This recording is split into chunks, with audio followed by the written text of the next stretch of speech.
As we've been working with Windows Explorer in this chapter, you may have noticed something new here in the navigation pane. It's called Libraries.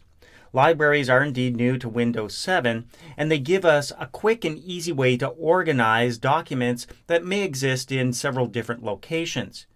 So typically you'll see the defaults here for documents, music, videos, and pictures.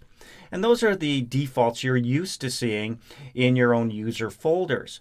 But when they're in a library, the subtle difference here is that we can add additional locations to our library so we never have to go navigating for those specific files or folders. Let me show you what I mean. We'll start by using our exercise files. Let's go up to the desktop or wherever you've stored your exercise files and open up that folder. Now we'll go to the Chapter 3 folder, double click that, and we'll double click the 0305 folder. Now in here you'll notice two subfolders, Cool Pics and Wildlife. And if we look at either of these, we've actually got photos in there. So I'm going to go back up to my 0305 and give it a click to navigate back to that main folder. And I want to include this particular folder in my library, and I want it to be added to my pictures so I don't have to go navigating here every time I want to access these pictures. So all I'm going to do is go back up to Chapter 3. With 0305 selected, I'm going to click Include in Library. Now I get to choose one of the default locations such as Pictures, or I could create a brand new library. I'm going to choose Pictures. Now you'll notice over here for Pictures, when I select it in the navigation pane, I've got my own pictures, which is empty. You can see the sample ones that come with the installation. And then down below, I also have quick and easy access to those two folders that I just added to the library. And when you want to remove something from the library, you're not actually removing the folders and the files. Libraries simply reference or monitor the contents of folders that are located elsewhere.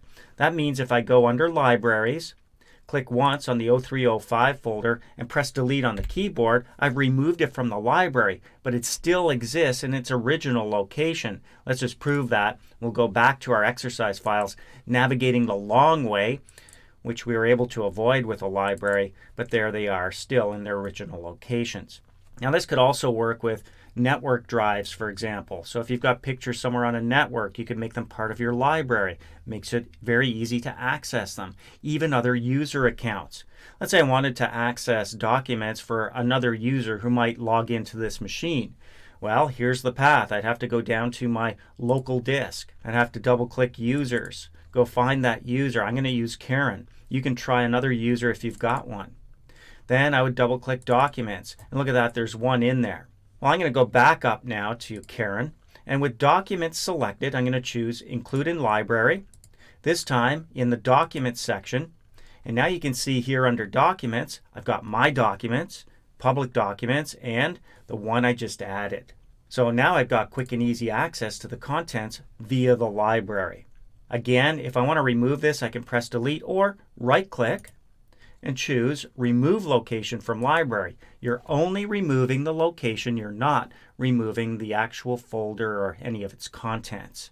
So libraries can save you a lot of time in navigating those various folders that may be located in multiple destinations. Simply add them to your library and you'll have quick and easy access through the navigation pane.